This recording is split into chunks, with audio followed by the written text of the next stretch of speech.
네, 그럼 첫 번째 세션을 진행하도록 하겠습니다. 첫 번째 세션은 메타버스와 창작자 경제를 주제로 5분의 발제자가 발표하겠으며 이어서 질의응답을 진행하도록 하겠습니다. 발표를 들으시면서 궁금하신 부분들을 언제든지 자유롭게 채팅창에 남겨주시기 바랍니다. 그럼 첫 번째 발제자를 모셔보도록 하겠습니다.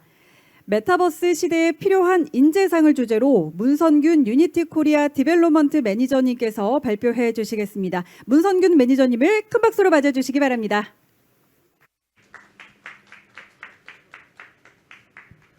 네, 안녕하세요. 네.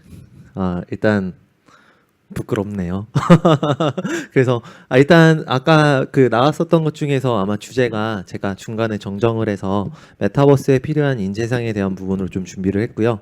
앞서 아마 말씀해 주셨던 그런 이야기들과 아마 이어지는 연장선상에 있는데 조금 더 느낌표를 드리는 자리가 되지 않을까 싶습니다. 저는 현재 유니티 테크놀로지스 코리아에서 에듀케이션 쪽에서 이제 비즈니스 디벨롭먼트 매니저를 담당하고 있고요. 오늘 이렇게 귀한 시간 허락해 주셔서 감사합니다. 네, 그러면 한번 진행해 보도록 하겠습니다. 일단 제가 첫 번째로 준비한 거는 저희 유니티를 약간 홍보하는 차원에서 Shape the World by Unity라고 해서 유니티로 만들어지는 세계에 대한 저희 약간 소개 영상인데 오늘 주제와 관련이 있기 때문에 잠깐 보고 가도록 하겠습니다.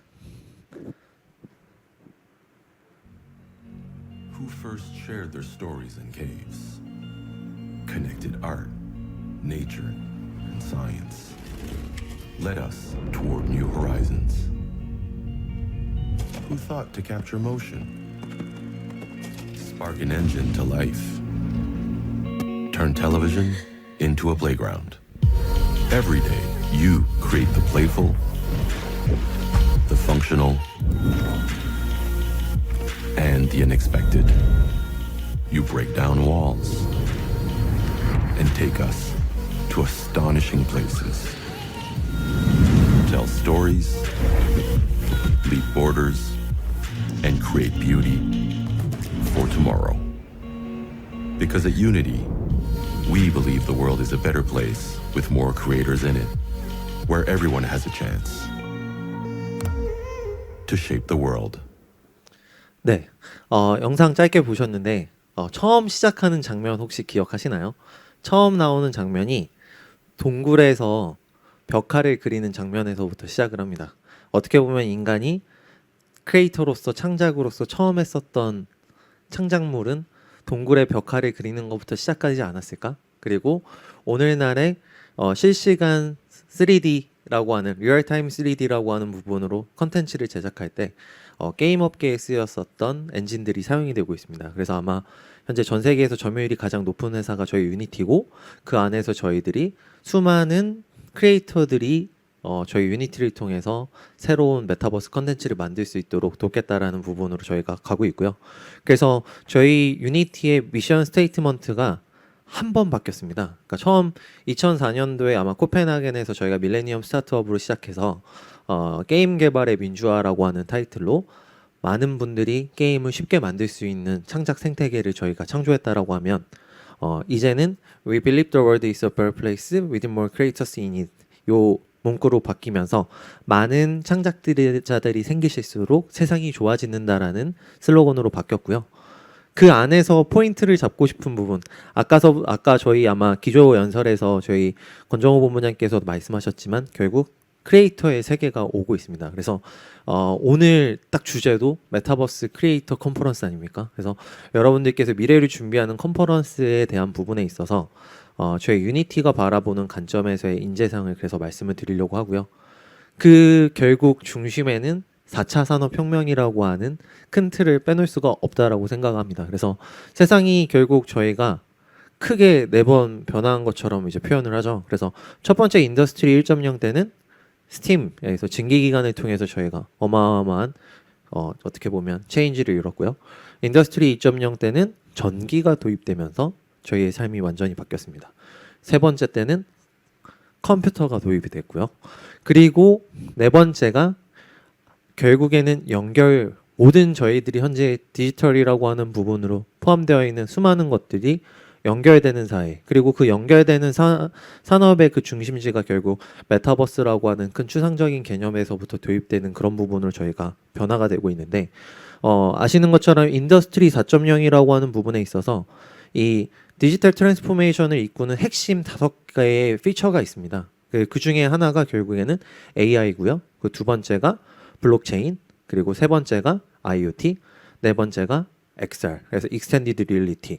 XR은 많이들 혼동하시니까 한번 그냥 짚고 넘어가는 점에서 AR, VR, MR 이 세 가지를 아우르는 개념을 저희가 XR이라고 하는데, 그리고 마지막으로 퀀텀 컴퓨팅은 어떻게 보면 양자 컴퓨터. 그래서 이제는 비트로만 진행하는 컴퓨터가 아니라 큐비트라고 하는 부분으로 해서 엄청난 퍼포먼스를 낼 수 있는 이런 부분들에 대한 여러 가지 요소들이 하나로 다 연결이 되고 상호 호환하고, 또 무선망에 대한 부분도 뭐 5G 속도를 받고, 그리고 저희가 클라우드 컴퓨팅 기술이라든지 많은 것들이 다 연결되면서 펼쳐질 수 있는 세계, 그 부분으로 저희가 가고 있는 상황입니다.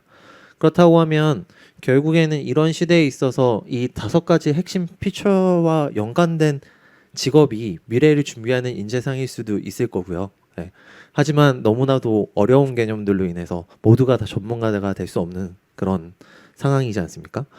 그래서 저희 유니티는 XR이라고 하는 컨텐츠 쪽에 좀 약간 집중을 하고 있습니다. 그래서 결국에는 현재 만들어져 있는 모든 대다수의 컨텐츠는 저희가 2D 기반입니다. 그래서 컴퓨터를 쓰시는 것도 2D 기반이죠. 그래서 오토데스크사의 3D 맥스라든지, 그리고 마야라든지 뭐 여러 가지 제품들을 통해서 내가 3D 컨텐츠에 대한 오브젝트를 만드실 때도 우리는 2D 화면에 컴퓨터를 켜서 2D 환경 안에서 3D를 만들고 있는 현실입니다. 그렇다고 하면 앞으로는 우리가 2D 화면에서 모든 것들을 만드는 시대를 넘어서 3D라고 하는 부분, 그리고 유저 익스페리언스에 맞춰서 사람 중심적으로 바뀌는 부분들, 그리고 그거를 실시간으로 3D 렌더링 효과를 집어넣어서 만들어지는 컨텐츠들로 다 변화가 될 겁니다. 그래서 저희 유니티는 이 2D를 3D에 대한 리얼타임 3D 컨텐츠로의 변화에 대한 부분에 집중을 하고 있고요. 그 첫 번째 요소 중에 가장 중요한 부분이 결국 인터랙티브 컨텐츠입니다. 내가 컨텐츠와 함께 소통을 해야 된다. 그래서 내가 확대하고 싶으면 확대할 수 있고, 여기서 구매할 수 있으면 구매할 수 있고, 뭔가 하나의 주입식적인 부분으로 그냥 매뉴얼대로만 진행되는 게 아니라 사용하는 사용자가 내가 원하는 방향성대로 컨텐츠들이 변화되고 소통할 수 있도록 하는 그런 인터랙티브 컨텐츠를 말하고요.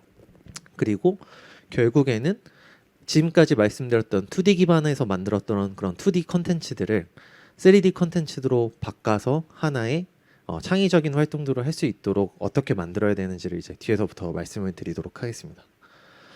일단 이 자료는 2D와 리얼타임 3D를 명확하게 구분짓기 위해서 제가 보여드리는 영상인데요.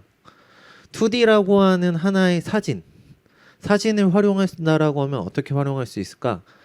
좌우로 이렇게 횡으로 움직여서 우리가 표현할 수 있지 정도로만 우리가 표현할 수 있는 거 아니야? 라고 약간 극단적으로 말을 하고 있는 거라면, 리얼타임 3D는 바람이 부니까 나무가 흔들리고 있고 바위를 움직일 수가 있고요. 가운데 우두커니 나무가 있지? 왼쪽으로 좀 옮길까? 옮겨지고, 그리고 이 안에서 내가 마음껏 소통하고 인터랙티브하게 컨텐츠들을 변화시킬 수 있는 세상을 말합니다. 한마디로 아까 말씀드렸던 그런 2D 오브젝트, 3D 오브젝트에 대한 하나의 그 객체들을 유니티라고 하는 3D 공간의 스튜디오 기반 안에 하나의 숲을 기반으로 만들면 그 안에서 내가 생성하고 싶은 것들에 대한 코딩 작업과 이벤트를 넣어가지고 원하시는 디바이스로 렌더링에 대한 효과로 퍼블리싱을 해주는 게 저희 회사의 정체성이고, 또 그 기술을 통해 가지고 컨텐츠를 앞으로 개발해야 되는 크리에이터로서의 영역이 엄청나게 현재 많이 밝혀져 있다라고 봐주시면 될 것 같고요. 그 안에 결국 빼놓을 수 없는 마지막, 결국 이 메타버스 세계, 그리고 메타버스를 사실 말하고 있는 4가지 피처는 라이프로깅과 미러월드, 그리고 어그멘티드 리얼리티, 버추얼 월드. 그래서 증강현실과 가상세계를 말합니다. 근데 많은 분들이 사실 메타버스라고 하면은 사실 버추얼월드만 많이 좀 이야기를 하세요. 결국에는 가상세계에 대한 부분에서 내가 경제 기반에 대한 활동들이 어마어마해지는 부분들에 대한 것들을 가장 크게 이제 생각들을 많이 하시는데, 어떻게 보면 요 흐름표가 좀 괜찮을 것 같아요. 왜냐면 라이프 로깅이라는 것 자체가 나의 삶을 데이터로 해서 디지털화 시키는 부분이고, 그 미러월드라고 하는 표현은 현실 세계에 있는 것들을 가상 세계로 갖고 오는 개념. 그래서 산업계에서는 디지털 트윈이라고 하는 표현으로도 많이 쓰이는데, 결국 내가 삶 속에서 이루어지는 모든 것들과 현실 세계에 있는 기반에 대한 것들을 아우러서 증강현실 기반이나 가상세계 현실 기반으로서 표출할 수 있는 것, 그리고 그럼으로 인해서 내가 현재 현실 세계에서 할 수 없는 제한들을 극복할 수 있도록 만드는 세상, 그것을 결국 메타버스라고 이야기를 할 수가 있을 것 같고요.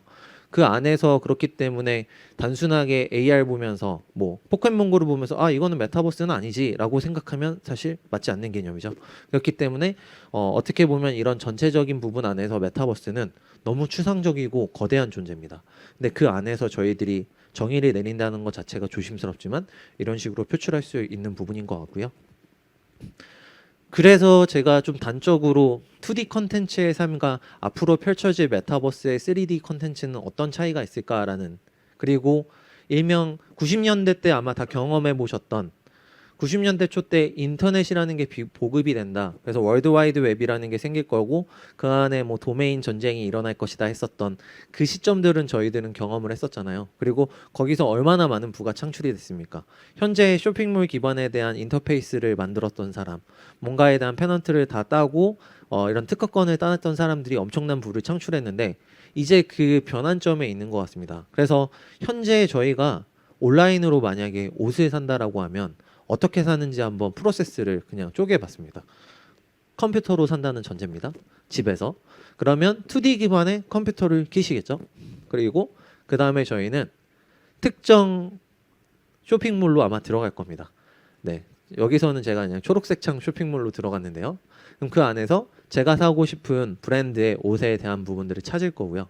그러면 거기 브랜드사에서 만들어 놓은 MD가 만들어 놓은 그 모델이 입고 있는 사진이라든지 이런 부분들을 제가 볼 거고, 그 다음에 치수를 보겠죠. 이 치수가 나한테 맞을까? X라지, 라지. 근데 어깨는 어떻게 되지? 이런 부분들에 대한 표를 보고 저희가 구매를 하고 있고, 최종적으로 왔는데 이거 알고 보니까 미국 브랜드라서 사이즈가 달라졌었네. 나 이거 또 반품해야 되네. 이런 경험 혹시 해보시지 않았나요? 내가 이런 경험을 해보신 것 같다 하시는 분 한번 손 들어주시면. 네, 맞습니다. 저 사이즈 때문에 많이 슬퍼했습니다. 왜냐면 제가 고무줄처럼 다이어트를 지금 계속 반복하고 있거든요. 그래서 어떨 때는 엑스라지고 어떨 때는 라지고 막 계속 왔다 갔다 하다 보니까 이것 때문에 좀 멘붕을 많이 겪었는데, 그렇다고 하면 메타버스 시대에 현재 이제 앞으로 펼쳐질 메타버스 크리에이터가 만드는 쇼핑은 어떨까 생각을 해봤습니다. VR 쇼핑입니다. 네, 현재 아마 전 세계에서 가장 판매가 많이 된 디바이스가 페이스북에서 인수해서 오큘러스 퀘스트라고 하는 그 제품이 전 세계에서 제일 많이 판매가 됐는데 1년 반 정도가 안 되는 시기에 현재 누적 판매량이 1000만 대를 돌파했습니다. 근데 이 1000만 대가 어떤 의미를 가지냐? 마이크로소프트라고 하는 그 글로벌 넘버원 업체가 엑스박스라고 하는 콘솔 게임 시장을 이제 인수해서 지금까지의 판매한 누적 수량이 1000만 대가 되지 못합니다. 근데 그거를 오큘러스 퀘스트가 단번에 뭐 1년 조금 더 되는 시기에 지금 추월을 했고요. 그렇다고 하면 그 기기 안에서 지금은 막 그런 얘기 많이 하시거든요. 어지러워. 되게 이걸 어떻게 쓰고 있어. 이거 무거워서 어떻게 쓰냐. 이런 얘기 하시는데 저는 사실 안경을 처음 쓸 때도 많이 어지러웠습니다. 네, 그런 생각해 보신 적 없나요? 그리고 혹시 그 게임 이야기 뭐 잠깐 해보자면 어릴 때 둠이라고 하는 게임이나 퀘이크라고 하는 게임 또는 뭐 레인보우 식스 같은 총싸움하는 게임을 많이 처음에 접하시게 되면 FPS 울렁증이라고 해서 하다 보면 내가 약간 어지럽고 막 토할 것 같은 증상들이 나오는데, 그래서 초창기 FPS 게임을 만들었던 사람들이 대부분 그렇게 평가했습니다. 이 게임은 성장할 수가 없는 게임이다. 이 게임 시리즈는 망했다. 앞으로 발전이 없을 것이다. 근데 전 세계에서 지금 가장 많이 하는 장르가 FPS 게임이죠. 그렇다고 하면 VR이라는 것도 결국에는 저희가 익숙해지는 과정 중에 하나라고 볼 수도 있을 것 같고요. 그래서 이제 앞으로는 VR 기기가 점점 성능에 대한 퍼포먼스를 더 높이기보다는 조금이라도 더 많이 낄 수 있는 방향으로 경량화되는 프로세스를 밟고 있습니다. 그래서 저희가 경량화되어 있는 이런 안경 같은 내용으로 앞으로는 MR 또는 VR을 체험하고 AR을 체험할 수 있는 시기가 올 건데 그렇다면 그 시기의 쇼핑은 저희가 어떻게 하냐면요. 당연히 기기를 낄 거고요. 저는 뭐 제 컴퓨터 책상에서 그 기기를 항상 끼고 있거든요.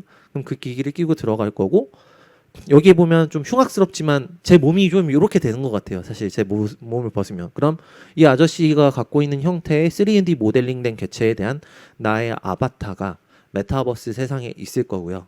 그러면 그 안에 이제는 해외 유명 브랜드사든 국내에 있는 유명 브랜드사들이 제가 갖고 있는 데이터에 대한 기반에 맞춰서 코디를 해주지 않을까라는 생각을 해봅니다. 자기 옷을 판매하기 위해서는 누군가가 그 사람에 대한 필요를 만족시켜줘야 되는데 여기에서 이제 등장할 수 있는 개념 자체가 유저 익스페리언스죠.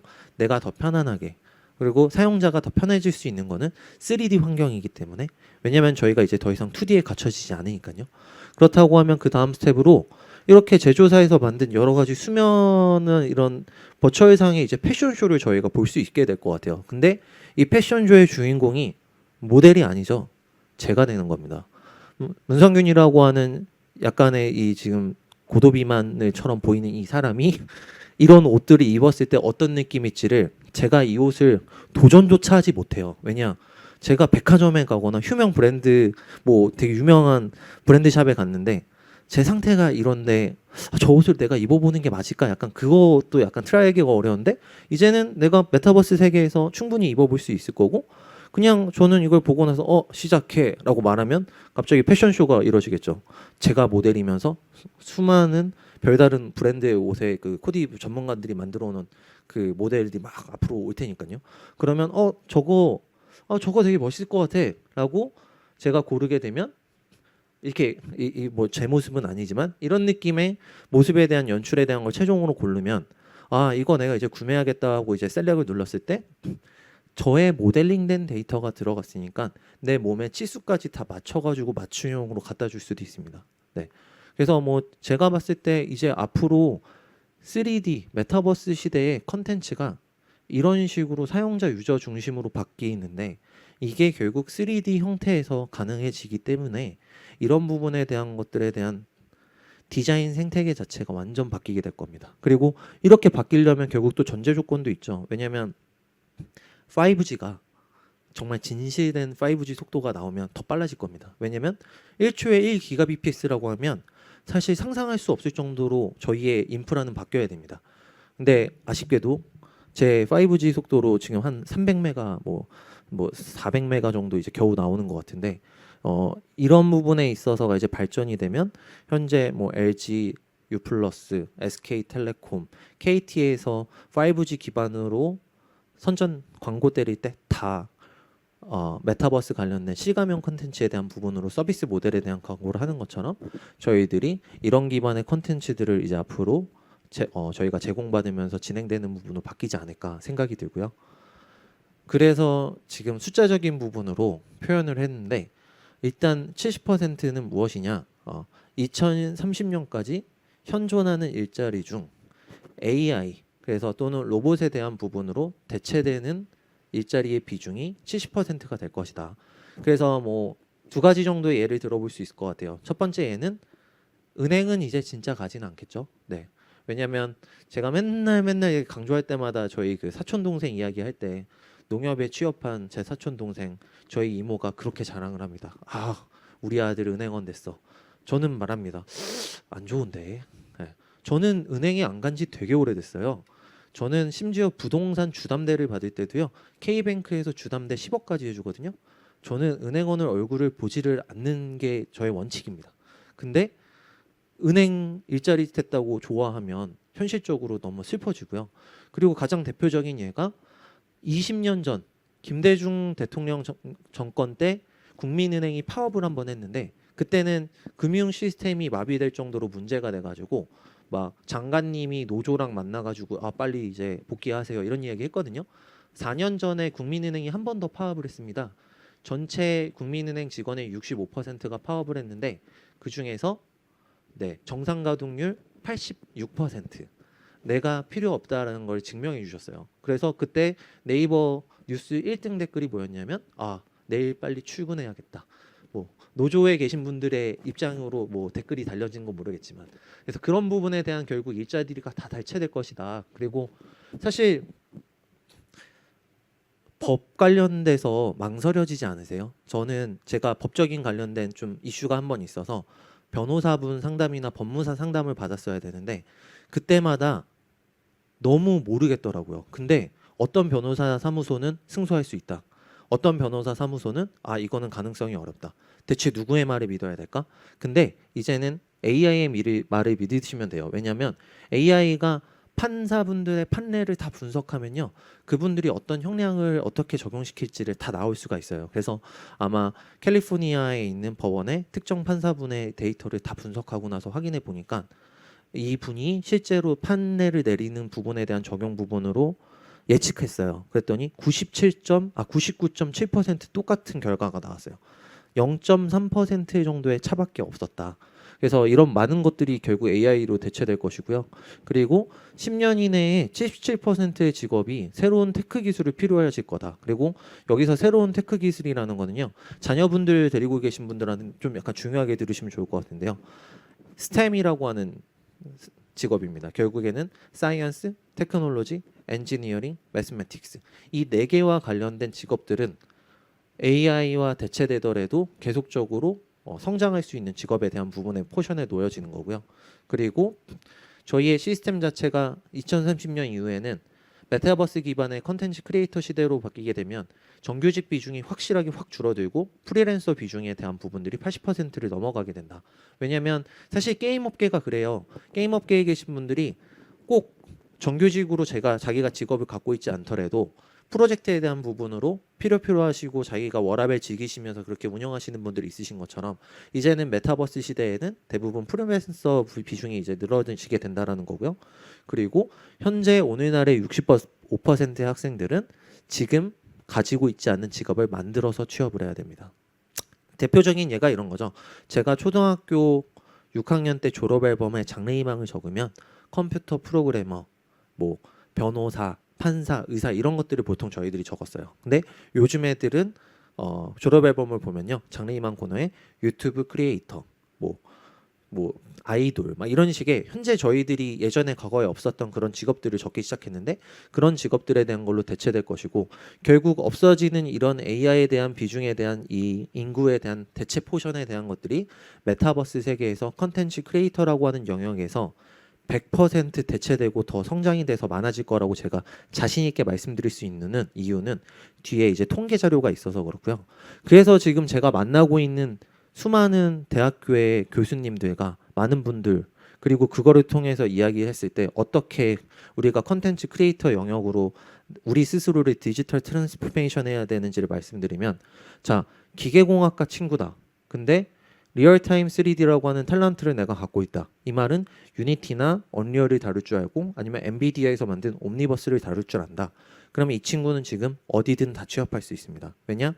삼성중공업도 그렇고요. 뭐 대우조선해양도 그렇고요. 중공업 시장의 많은 곳들이 컨텐츠를 XR, 결국 XR 컨텐츠에 대한 부분으로 여러 가지 프로젝트를 가져가면서 저희들한테 엄청난 요청을 주세요. 혹시 기계공학과를 나왔는데 유니티를 잘 다루거나 아니면 코딩을 잘하는 친구 있으면 무조건 소개해 주세요. 뽑을게요. 현대자동차 같은 경우에도 저희가 프로젝트 진행하고 나서 기계공학과 학생 중에서 게임을 좋아했었던 친구가 인턴으로 2개월 있다가 정규직 진원으로 바로 채용되고 이런 부분에 대한 것들로 이루어지게 되고요. 지금 디자인학과는 난리 났습니다. 뭐 2D, 3D 관련돼서 기존에 원래 포토샵, 뭐 오토데스크 뭐 관련돼서 3D 맥스, 마야 이런 거 하시던 친구분들이 또 교수님들이 다 유니티나 언리얼 이런 부분 이제 배워서 학생들한테 이 시장에 대한 부분에 대한 거를 이제 열리려고 준비하고 계시고요. 국문학과, 뭐 역사학과 같은 경우에도 난리가 났어요. 역사학과 왜 난리가 났냐면요. 원래 역사학과를 나오면은 할 수 있는 게 한 두 가지 정도잖아요. 임용고시를 열심히 준비해서 선생님이 된다. 아니면 정말 내가 역사를 사랑하는 마음으로 아이들한테 잘 가르쳐야지 하고 스타 강사가 된다. 근데 아니면은 열심히 스펙을 쌓아서 내가 대기업에 취업한다. 요 세 가지 정도 테크트리인데 요즘 역사학과인데 유니티를 배우면요. 박물관에 엄청나게 취업이 잘 됩니다. 왜냐하면 지금 아세요? 전국에 있는 모든 박물관이 XR 컨텐츠로 컨텐츠 전시물을 바꾸고 있어요. 그래서 결국 이런 것들을 통해서 내가 어떤 전공을 갖고 있든 그 분야의 컨텐츠는 현재 2D로만 멈춰져 있기 때문에 거기에서 메타버스 시대의 3D 컨텐츠로 내가 바꿀 수 있는 기술력을 갖게 된다라고 하면 어디든지 내가 메타버스 컨텐츠 크리에이터라는 시장으로 확장시킬 수 있다라는 거고요. 이미 시장에서 2019년도 대비 2022년도에 AR, VR 엔지니어에 대한 수요가 1400% 증가했습니다. 작년에 한 명 뽑았으면 올해는 14명 뽑는 거죠. 네. 14명이 아니지. 훨씬 더 많이 뽑는 거죠. 네. 말 보시는 것처럼 이렇게 리얼타임 3D에서 컨텐츠 크리에이팅 시장에 지금 필요로 하는 인재가 총 601%가 성장이 됐고요. 링크드인이라고 하는 전 세계에서 휴먼 리소스 넘버원 플랫폼에서 가장 빠르게 성장하고 있는 20개의 직업을 봤습니다. 1등 머신러닝 엔지니어. 듣기만 해도 설레어요. 네. 대신 엄청나게 코딩도 잘해야 되고 데이터도 잘 다뤄야 되기 때문에 수학도 겁나 잘해야 되거든요. 많이 없습니다. 그래서 수요 비율은 엄청나게 높은데 취업하기 많이 힘들어요. 데이터 사이언티스트 마찬가지죠. 수두룩하게 있다가 갑자기 설레이는 이름 또 유니티 디벨로퍼가 나옵니다. 왜냐하면 이거는 나도 할 수 있을 것 같은데 유니티 배우면 되는 거 아니야? 네, 여러분 유니티를 배우시면 여러분들은 가장 성공하고 앞서 나가는 20개의 직업 중 7위를 할 수 있는 직업에 해당될 수 있는 직업을 얻으실 수 있다는 걸 제가 말씀드리고 싶었고요. 여기서 왜 저희 유니티가 들어가느냐? 그만큼 저희 유니티가 지금 시장성에 있어서 점유율을 많이 가지고 있어요. 그래서 메타버스라고 하는 시대는 호환이고 통합이기 때문에 거기 안에서 가장 많이 호환을 해주고 많은 플랫폼에 연결시켜 줄 수 있는 그런 엔진을 잘 찾으셔야 된다라고 제가 이제 힌트를 드릴 수 있을 것 같고요.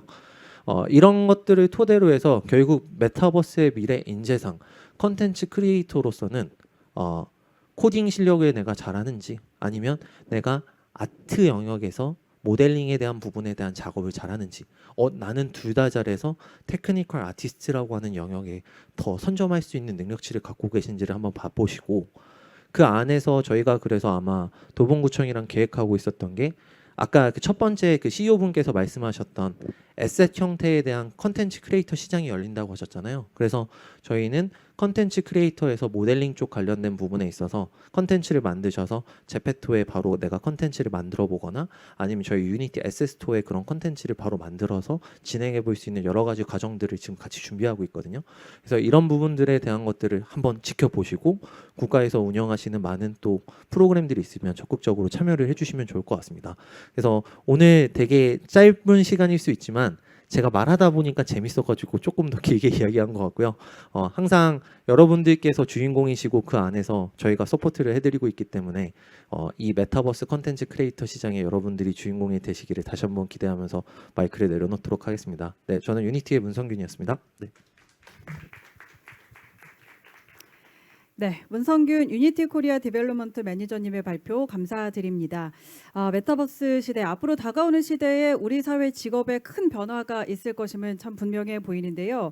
2030년까지 현존하는 일자리가 AI로 대체되는 비용이 70%에 달한다는 이야기가 참 익숙하기는 하지만 그래도 볼 때마다 좀 충격적인 것 같습니다. 이 70%에 해당되지 않기 위해서 AI에 나의 일자리를 빼앗기지 않기 위해서 참 많은 노력들이 필요할 것 같습니다.